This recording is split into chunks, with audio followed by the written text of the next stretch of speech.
Pernah nggak sih kamu dikatain muka dua, pelin-pelan, atau bahkan dibilang punya kepribadian ganda sama teman-teman kamu sendiri? Gini deh bayangannya, hari ini kamu lagi nongkrong bareng circle si A. Terus di situ kamu tuh diam aja, kalem banget kayak anak bawang yang kerjanya cuma senyum-senyum dengerin orang ngobrol ngalor ngidul. Tapi besoknya, pas kamu pindah nongkrong sama circle si B, tiba-tiba kelakuan kamu berubah 180 derajat jadi MC kondangan. Kamu yang paling berisik, paling bawel, ngelempar jokes terus, dan nguasain obrolan dari awal piring datang sampai gelas kopi habis. Abis itu pas kamu pulang dan ngaca di kamar, kamu nanya ke diri sendiri. Sebenarnya sifat asli aku tuh yang mana sih? Kok aku bisa sprint plan ini jadi manusia? Tenang cuy, kamu bukannya lagi krisis identitas atau jadi orang yang fake. Kamu itu cuma seorang ambivert yang lagi gak sadar ngeluarin jurus pamungkas tertingginya, the social chameleon alias si bunglon tongkrongan. Buat kamu yang awam banget soal psikologi, ambivert itu bukan cuma sekedar dicampur aduk setengah introvert dan setengah ekstrovert ya. Ambivert itu ibarat karet gelang yang bisa melar ke ujung kanan atau ke ujung kiri secara mulus.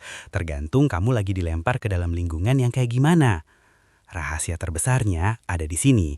Otak seorang ambivert itu punya insting radar bawah sadar buat selalu menyeimbangkan energi atau vibes di suatu ruangan.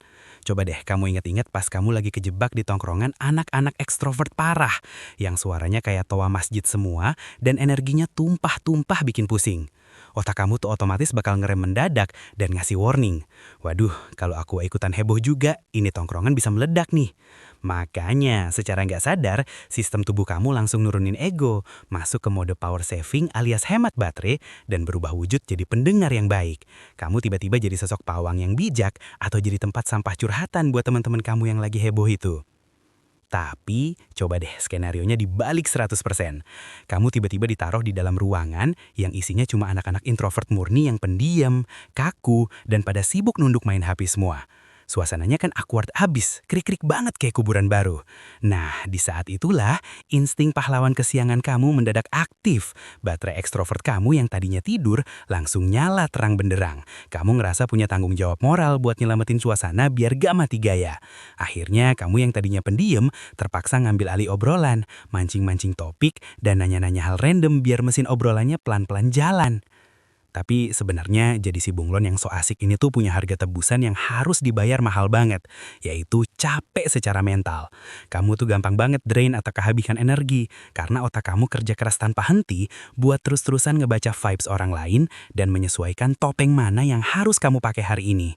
Makanya gak usah kaget kalau abis pulang dari acara kumpul-kumpul yang rame, badan kamu rasanya remuk kayak abis digebugin warga satu RT. Kamu ngerasa butuh ngurung diri seharian di kamar yang gelap, nutup pintu rapat-ratat, gak mau bales chat siapapun, cuma buat ngecas ulang baterai sosial kamu yang udah bocor parah sampai ke titik nol.